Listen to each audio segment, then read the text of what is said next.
Vous regardez Évasion Guinée, mesdames et messieurs, bonsoir et bienvenue dans cette édition. À la une de l'actualité, le chef de l'État était jeudi à Boké pour la pose des premières pierres du port fluvial du Kakanté et du centre de santé à Katougouma.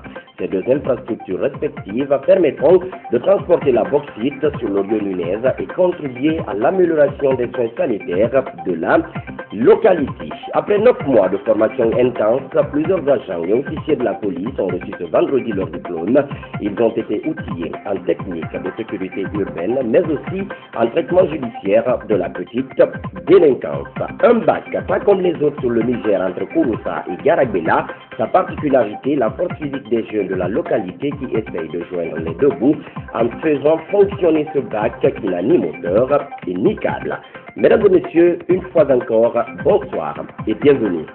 Le président de la République, professeur Alpha Condé, a procédé jeudi dans la préfecture de Boké à la pose des premières pierres du port fluvial de Boké et du centre de santé du district de Katougouma. Ce port fluvial permettra d'évacuer les minerais de bauxite de la société minière de Boké sur l'Orio-Nunez et le centre de santé va contribuer à l'amélioration des soins sanitaires de la localité de Katougouma. Le point avec Marie-Chéla Fofana.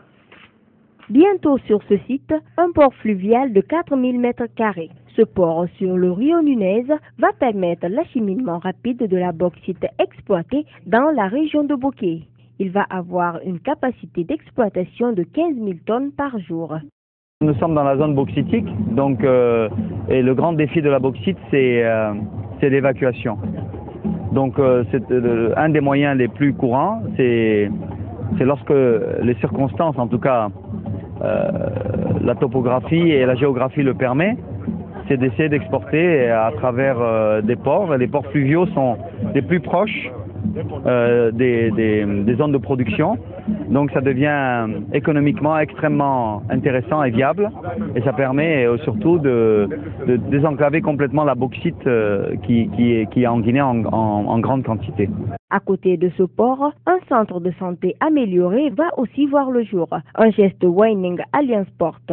Ce centre de santé amélioré devra permettre aux populations de Katougouma de bénéficier de meilleurs soins médicaux. Nous avons jugé qu'il était quand même opportun de faire un geste envers les populations. Ce n'est pas un geste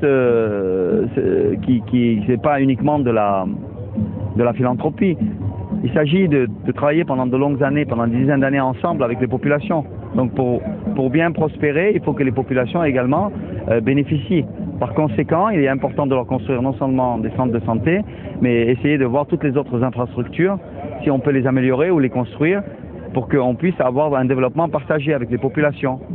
Ce projet de port emploie 3000 jeunes. Sa réalisation va favoriser la création d'une classe d'hommes d'affaires miniers en Guinée. On a beaucoup de projets miniers. Mais la partie de ce projet, c'est que ce projet va associer des Guinéens au développement des mines. C'est-à-dire, les Guinéens vont avoir des permis miniers de bauxite.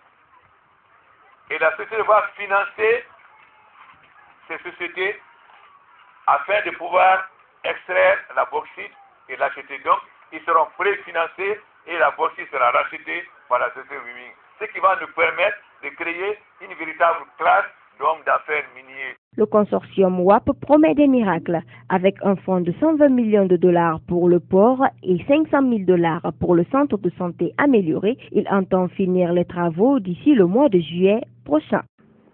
Restons à Katougouma, dans Boké, pour dire que ces populations souffrent d'un manque criard de services sanitaires.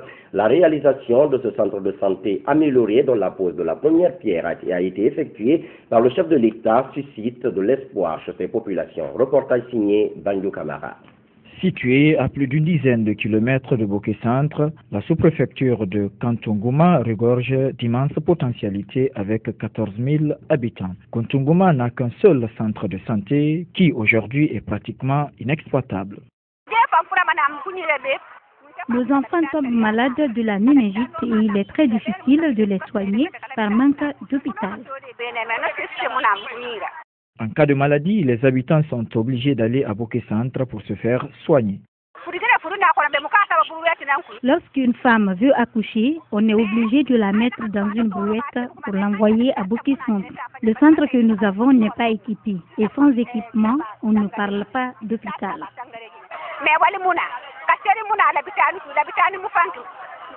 La construction de ce centre de santé amélioré suscite de l'espoir dans la localité. Nous prions que la construction de ce centre de santé finisse vite. Comme ça, nous allons nous réjouir de l'amélioration de nos soins sanitaires. Avec un fonds total de $500 000 US, ce centre de santé amélioré va comporter une salle de trauma, 2 salles d'hospitalisation, un laboratoire et une maternité. Le Kakandé à l'honneur avec toujours cette visite du chef de l'État, professeur Alpha Condé, pour dire cette fois-ci que la compagnie minière Guinée Alumini Corporation a procédé jeudi à l'inauguration d'une école primaire à Sangaré Centre. Le président de la République, professeur Alpha Condé, a pris part à cette cérémonie inaugurale. Les précisions avec Thierno Falilou Diallo. Guinea Alumina Corporation est une compagnie minière qui se fixe comme objectif d'accompagner les communautés à la base dans leur processus de développement. C'est dans ce cadre qu'elle vient d'inaugurer une école primaire de 24 salles de classe, 24 latrines et une direction dans le quartier Tiankunai à Sangaré Centre. Un établissement scolaire de 4 bâtiments R+1 entièrement reconstruit et équipé par GAC, dont la remise a été faite jeudi en présence du chef de l'État qui a fait le déplacement. Il est important de souligner aujourd'hui devant les populations de Sangaré que l'école que vous avez l'honneur d'inaugurer et tant d'autres infrastructures sont le fruit de la coopération Guinée-Émirats arabes dont vous avez été l'artisan principal. À la société EGA, nous adressons nos vifs remerciements pour toutes les réalisations effectuées au bénéfice de nos populations. Ce bel édifice portera désormais l'illustre nom de professeur Alpha Condé. GAC envisage un nouvel avenir pour l'industrie minière guinéenne avec un programme riche et diversifié. EGA is one of the world's biggest aluminium producers, is now embarking upon a significant upstream investment. EGA est l'une des plus grandes sociétés productrices d'aluminium au monde et s'engage dans un investissement majeur en République de Guinée, comme le disons, qui comprend, entre autres, le développement et la mise en valeur d'une mine bauxite de 149 plateaux et exporte la bauxite au niveau des marchés internationaux à travers des infrastructures de classe mondiale. Cela comprend un nouveau port qui aura les capacités, comme on le disait tantôt, de recevoir des navires qui sont 4 fois plus grands que ceux-là qui accostent actuellement. Et cela permettra à la Guinée de façon compétitive à exporter sa bauxite à des grandes distances sur les marchés internationaux qui réduiront de façon radicale le coût de transport. Et ce coût de cette première phase s'élève à $1 milliard américains. Il y aura également la mise en place d'une raffinerie d'alumine qui permettra de traiter la bauxite non exportable. Cela pourra générer des emplois, d'une expertise haute et des opportunités aussi d'emploi pour la jeunesse. Et le coût de cette phase s'élève à peu près à $4 milliards américains. With a cost of around $3 billion. Pour Alpha Condé, la réalisation de cet ouvrage démontre la réelle volonté de GAC à soutenir ses efforts dans le développement du pays. Dans le nouveau code, nous avons demandé aux sociétés d'avoir des activités sociales pour les populations. Déjà, la construction de cette école et d'autres est un signe que Mubadala et EGA s'engagent effectivement à accompagner les populations locales, car l'éducation est la primauté pour le développement d'un pays. Donc nous vous faisons confiance. On fait confiance à la population de Sangaré. Nous serons à vos côtés pour que la mine se développe. Après les discours officiels, le président de la République, en compagnie du PDG de GAC, a procédé à la coupure du ruban adhésif. En plus de cette école, GAC a réalisé plusieurs ouvrages pour Sangaré, notamment la rénovation de ce lycée, la construction d'une école primaire à Silidara, la construction d'un poste de santé à Bouléré, la construction d'un pont à Tiankuncholi et l'installation d'incinérateurs biomédicaux dans les centres de formation sanitaire de Sangaré et de Kamsar. Moufa Guinée, c'est le nom de la toute première mutuelle financière des femmes africaines du pays. Son siège, situé à Koleya Imprimerie, a été officiellement inauguré ce vendredi par la première dame de la République. C'est une œuvre du réseau des femmes, chefs d'entreprise de Guinée, parrainée par Afriland First Bank. Moufa Guinée se veut être un outil d'autonomisation des femmes, surtout celles en situation défavorisée, pour leur émancipation. Compte rendu signé Abdourahmane Ba. Plusieurs personnalités et membres du gouvernement ont rallié cette cérémonie qui marque l'ouverture officielle de la toute première mutuelle financière des femmes africaines de Guinée, appelée MIFA. Cette nouvelle entreprise se propose d'être une institution de promotion de la femme dans ses activités en offrant à cette dernière des financements ou des formations pouvant permettre son autonomisation. L'objectif de la MIFA n'est autre que l'émancipation effective, l'autonomisation effective des femmes dont on a tant parlé. Sur toutes les lèvres, dans tous les discours, on parle de cette autonomisation. Maintenant, nous voulons poser des actes concrets. Et c'est dans ce cadre-là que cette MIFA a été ouverte aujourd'hui. Cette opportunité, nous devons la saisir, la capitaliser pour marquer de façon honorable notre participation à la construction de l'économie nationale. Avec son installation, la Guinée retrouve désormais le cercle des pays de la sous-région disposant d'une entreprise mutuelle de microfinance des femmes à l'image du Cameroun et du Niger. Justement, le président directeur général de la First Bank et parrain international de la MIFA y a joué un rôle. C'est pourquoi il a reçu des compliments de la part du réseau des femmes chefs d'entreprise, de la première dame, même un sketch a été dédié en son nom. L'homme résume son initiative par le soutien particulier aux femmes guinéennes à faible revenu pour développer leur activité. Chaque individu prend entre ses mains sa propre destinée. Ce n'est pas entre les mains d'une autre personne que l'épargne est la source nourricière de l'investissement et donc le début, le rouleau propulseur de la création de richesses. Nous avons le devoir de nous approprier de notre instrument de développement. C'est le cas et c'est la décision qu'a prise les femmes de la mutuelle financière des femmes africaines. Avant son discours de circonstance, la première dame de la République a remis officiellement un chèque de 10 millions de francs guinéens pour sa première contribution dans les caisses de la MIFA. Avant elle, le PDG de Afriland First Bank avait lui aussi annoncé sa part de contribution de $2000 US. En outre, Mme Condé Dienekaba a affirmé son souhait de voir l'implantation de cette mutuelle dans tout le pays. Ma présence à cette rencontre traduit tout l'intérêt que je porte à l'autonomisation des femmes guinéennes. Acquérir une autonomisation économique plus grande, c'est pour les femmes disposer des moyens de participer au processus de croissance, d'y contribuer et d'en tirer profit. Je termine mon intervention pour souhaiter que toute la République de Guinée soit couverte par les MCE. D'autres entreprises économiques de ce type seraient en construction dans le pays pour le développement économique de la Guinéenne, informe la ministre de l'Industrie. La visite des installations de la MIFA a ponctué l'événement. 200 agents et officiers de police ont reçu ce vendredi leur diplôme après 9 mois de formation venus des commissariats urbains et postes de police de Koza, Kapururai, Ratoma, Taouya, Bonfi, Matam et Mafanko. Ces agents et officiers ont bénéficié de plusieurs techniques de sécurité urbaine, notamment le traitement judiciaire de la petite délinquance et la gestion de la voie routière. C'est le ministre de la Sécurité et de la Protection civile qui a présidé la cérémonie. Reportage d'Enouma Fila. C'était une rencontre de deux événements. D'abord, la fin de la clôture de la visite des unités d'intervention par la CNIS numéro 1 de Cameroun et la clôture de la formation des agents et officiers des commissariats urbains et postes de police de Matam et Zatoma, deux communes pilotes du projet de police de proximité. Les cérémonies ont démarré par une démonstration de la fanfare. Les 7 compagnies d'intervention de Conakry réunies ont réaffirmé aux autorités de la police leur engagement pour servir l'État. Nous vous renouvelons notre serment de fidélité, de sincérité, de soumission à votre autorité à tout temps et à tout lieu, dans le cadre du maintien d'ordre, dans le cadre du rétablissement de l'ordre, dans toutes les missions régaliennes qui nous ont assignées. À ce titre, vous pouvez compter sur nous aujourd'hui, demain et tous les jours.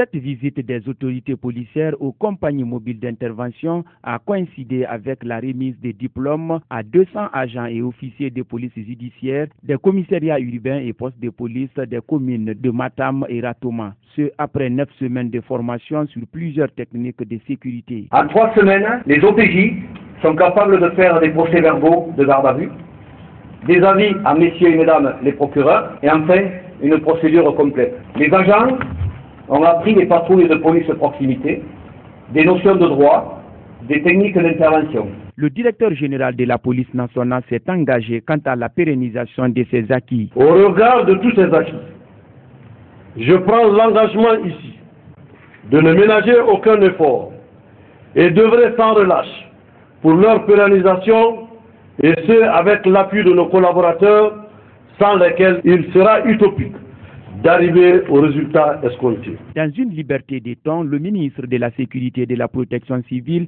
a demandé aux agents bénéficiaires de cette formation un changement de comportement dans leurs prestations et aux compagnies mobiles d'intervention à réagir à tout désordre public. La formation que vous avez reçue doit se traduire dans votre manière de penser, dans votre manière d'agir aux unités d'intervention ici réunies en cette année électorale 2015. Je voudrais que vous vous rappeliez toujours de ceci. Vous êtes des soldats au service du peuple, de la République. Et la République demande au ministère de la Sécurité et de la Protection civile d'assurer la protection des personnes et de leurs biens, de faire en sorte qu'en cas de désordre, sous quelque forme que ce soit, en quelque partie du territoire de notre pays, qui dérangerait le processus normal de l'évolution heureuse de notre pays, que vous agissez. Les participants à cette formation ont promis une contribution de qualité dans leurs prestations sur le terrain. Autres formations en informatique, dactylographie, alphabétisation et la gestion opérationnelle du commissariat sont annoncées pour les prochains mois. Lancement officiel jeudi des activités de l'entreprise Conakry Assistance, première société d'assistance en Guinée. Cette entreprise vient désormais pour offrir des services dans les domaines de l'assurance, de la technique et de l'assistance elle-même aux expatriés, mais aussi à la population guinéenne. Manian Kondé. Assistance technique, assistance sanitaire, assistance voyage ou encore maison, voilà entre autres des services que vous offre désormais la société Conakry Assistance, une société dont les activités ont été lancées hier jeudi dans le pays. L'objectif visé est de combler les vides et éclairer les zones d'ombre dans plusieurs domaines, notamment de l'assurance en Guinée. Nous sommes nés d'abord pour les expatriés qui vivent dans ce pays. Les expatriés avant de partir font une assurance. Quand ils ont un problème sanitaire, ils appellent directement leur assurance en Europe. Et cette assurance nous contacte pratiquement, nous sommes les intermédiaires. Nous avons nos propres ambulances, nous avons un groupe de médecins qui collaborent avec nous. Nous prenons le patient, nous l'amenons dans la clinique la plus proche. Dans ce cas, on parle de Conakry. Au cas échéant, on l'évacue. Quelquefois, le client peut demander un médecin à domicile. Il n'a pas une pathologie qui est sérieuse, donc on envoie le médecin pour une visite, une consultation à domicile. Le côté technique, nous avons nos propres camions remorquage aussi. Ça, c'est typiquement pour les Guinéens. Pour mener à bien ces actions, Conakry Assistance collabore avec un réseau de partenaires présents partout dans le monde comme International Assistance Group et ANG Travel pour ses voyages. Conakry Assistance a une expertise dans ces domaines de compétences pour répondre présent au quotidien, 24 heures sur 24, 7 jours sur 7, dans une variété de situations. Ainsi, elle s'appuie sur un réseau de partenaires bien connus dans le monde qui s'engagent à ses côtés et qui sont un prolongement de son action. Il s'agit entre autres de International Assistance Group, SOS International, AIG Travel, Savital Group, et bien d'autres. Première société d'assistance en Guinée, Conakry Assistance, c'est agir en urgence de façon permanente et au moment opportun. Elle travaille avec une équipe de professionnels capables de résoudre vos difficultés sanitaires et techniques à domicile, à l'hôtel, en avion, bref, partout où vous vous trouvez, et cela 24 heures sur 24. Conakry Assistance peut aussi vous aider à évacuer et rapatrier vos corps. Le cabinet international, la Business Group, a organisé un séminaire de formation gratuite en formation des diplômés sans emploi et étudiants en fin de cycle. La formation s'étendra sur 3 jours. L'initiative vise à outiller les jeunes sur des techniques essentielles d'obtention d'un emploi garanti et fiable. Marie-Chéla Fofana. 1000 jeunes chercheurs d'emploi ont répondu présent à cette formation gratuite offerte par le cabinet international Business Group. Durant la formation, ces jeunes vont être outillés des techniques qui vont leur permettre de pouvoir obtenir plus facilement leur premier emploi. Nous sommes partis d'un constat simple que chaque année, ce sont des milliers de jeunes qui viennent sur le marché de l'emploi, mais ils ne savent pas forcément se vendre. Alors nous avons décidé de faire quelque chose pour eux, pour leur permettre non seulement de retrouver le chemin de l'emploi, mais de pouvoir créer leurs propres entreprises. 3 modules sont au programme de ce séminaire de formation. Les modules décidés pour ces 3 jours, c'est les techniques de recherche d'emploi et insertion socio-professionnelle, l'entrepreneuriat, l'esprit d'entreprendre, la création d'entreprise et aussi la conduite efficace de réunion. La prise de conscience des jeunes par rapport à leur avenir et leur motivation est la clé de leur réussite, dixit le ministre de la Jeunesse et de l'Emploi jeune. Aujourd'hui, ces jeunes ici réunis sont soucieux de leur avenir, sont soucieux de leur formation. Et je voudrais dire encore une fois, beaucoup de courage à ces jeunes qui ont besoin d'aller plus loin encore avec leur formation pour être dans une Guinée compétitive demain, pour être dans un monde plus compétitif. Cette formation qui va durer 3 jours n'est pas une première. Le cabinet IBG compte continuer cette initiative à Conakry et à l'intérieur du pays. Incroyable, mais vrai, sur le Niger, entre Kouroussa et Garagwela, se trouve un bac pas comme les autres. Sa particularité, il n'a ni moteur et ni câble. Un bac qui fonctionne grâce à la force physique des jeunes riverains venus chercher des sous pour joindre les 2 bouts. Une chose spectaculaire qui a attiré l'attention de notre équipe de reportage de passage dans cette localité de Kouroussa. Image Djibril Mara, commentaire Lansana Traoré. Nous sommes à Yerebela, un district de Kouroussa situé à 590 km de Conakry. Là, sur le fleuve Niger, existe un bac. Ce bac sans moteur fait traverser les véhicules à l'aide des forces physiques des jeunes villageois venus chercher leur pain. Une activité qui se fait avec beaucoup de difficultés. Bon, avec la force de la Nufanka, nous faisons traverser les véhicules dans ce bac avec notre force. Il n'y a pas de prix fixe pour le passage. Les seules difficultés, ce sont les efforts que nous fournissons, mais on le fait avec.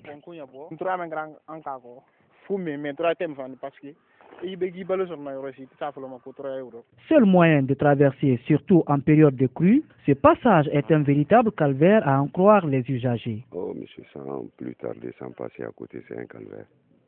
Ça, il faut le reconnaître, c'est un calvaire.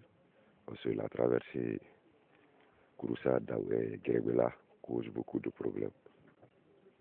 On vous a dit que ça c'est la grenier de la préfecture de Kouroussa.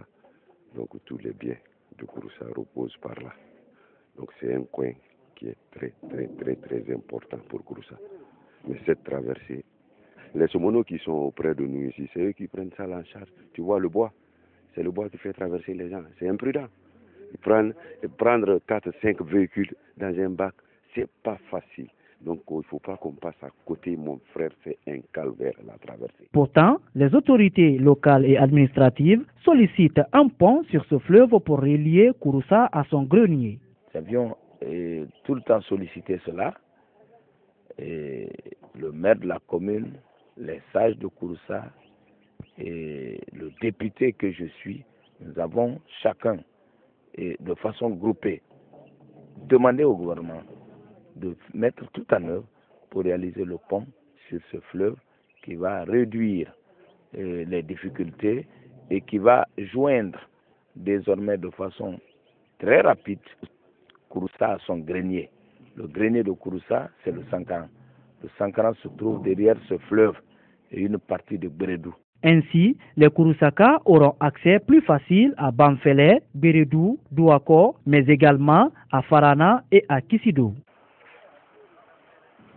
Un acte citoyen à encourager. En Afrique, depuis des siècles, les coquillages ou les coris font partie des différentes formes de civilisation du continent noir. En Guinée, la voyance par les coris, une technique de divination par les coquillages très sollicitée par certains citoyens. Cette divination par les coris est une forme de géomancie qu'on pratique depuis fort longtemps en Afrique, en Inde, à Cuba ou encore au Brésil. Sur une bonne partie des Guinéens espère que cette pratique permet d'être située sur son avenir. Pour les sages, elle est interdite par la religion musulmane. Reportage Néné Oumo-Baldé. En Afrique, depuis des siècles, les coris constituent des éléments importants de la civilisation. Les petits coris blancs de la famille des porcelaines sont utilisés pour prédire l'avenir. Sur le plan symbolique, ils sont fréquemment mis en relation avec les femmes, leur forme étant associée à celle du sexe féminin. Selon certaines joueuses de kori, cette pratique est un don de Dieu. Ça fait au moins 10 ans comme ça, je joue au kori. C'est Dieu qui m'a donné ça. Avant, je tombais malade chaque fois. Ça fait 3 mois, chaque jour, je tombais malade. C'est en ce moment que j'ai pris le kori, j'ai décidé de jouer le kori. C'est un don de Dieu. Sinon, moi, je n'aime pas jouer au kori. Chaque jet de kori a une signification. Par exemple, ça c'est un homme. Il veut voir quelqu'un. Ça c'est une femme. Si c'est courbé comme ça, c'est un homme. Si c'est soulevé, c'est une femme. Il y a les signes qui sortent sur le kori. Donc il y a beaucoup de choses, il y a beaucoup d'exemples. Quant au premier imam du quartier Petit Simbaya, l'islam interdit expressement les jeux liés au hasard, notamment les jeux de kori.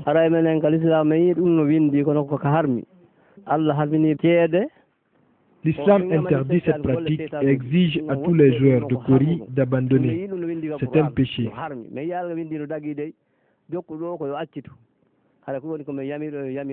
Même si la religion interdit cette pratique, ils sont nombreux, hommes et femmes, à consulter les joueurs de kori pour prédire, dit-on, l'avenir.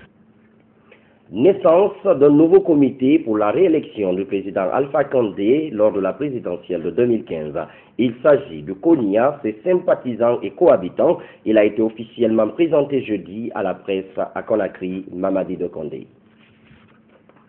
Ces fils du Konya sont conscients d'un fait. En 2010, leur électorat a été récupéré par le Parti de l'Espoir pour le développement national PODN lors du premier tour de la présidentielle. La donne ne doit pas se répéter, d'où la création de ce comité.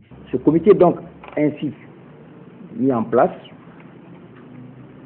appelé le Konya et ses cohabitants pour la réélection du professeur Alpha Condé en 2015, et surtout pour éviter l'expérience amère des premiers tours des élections présidentielles de 2010, au cours duquel les voix de Konya se sont dispersées entre les leaders politiques, et surtout, il faut le dire, il faut que ça soit clair, surtout les voix de Konya qui ont été raflées par Lansana Kouyaté, aux 2 tiers. Les membres du Konya, ses cohabitants et sympathisants viennent des préfectures de Beila, Nzerekore, Massanta, Kirouane, Lola et Yomu. Réunis autour du même idéal, la réélection du professeur Alpha Condé, ils ont des objectifs spécifiques. Informer et sensibiliser les Konyans, les populations voisines et sympathisants sur le programme de société, mobiliser les citoyens à prendre part à la révision de la liste électorale qui très bientôt va être lancée, expliquer aux citoyens comment et pour qui voter, parce que souvent ça manque dans beaucoup de préfectures, faire comprendre aux Konyans et cohabitants et sympathisants leur poids électoral pour la réélection du professeur Alpha Condé.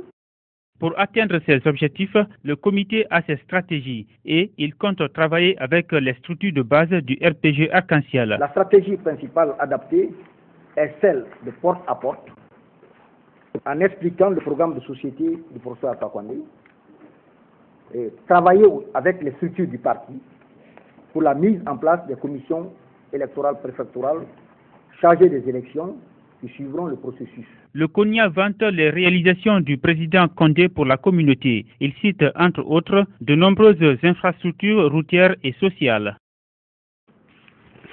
Mesdames et messieurs, c'est la fin de ce journal. Merci à tous de l'avoir suivi. L'information continue sur Évasion Guinée.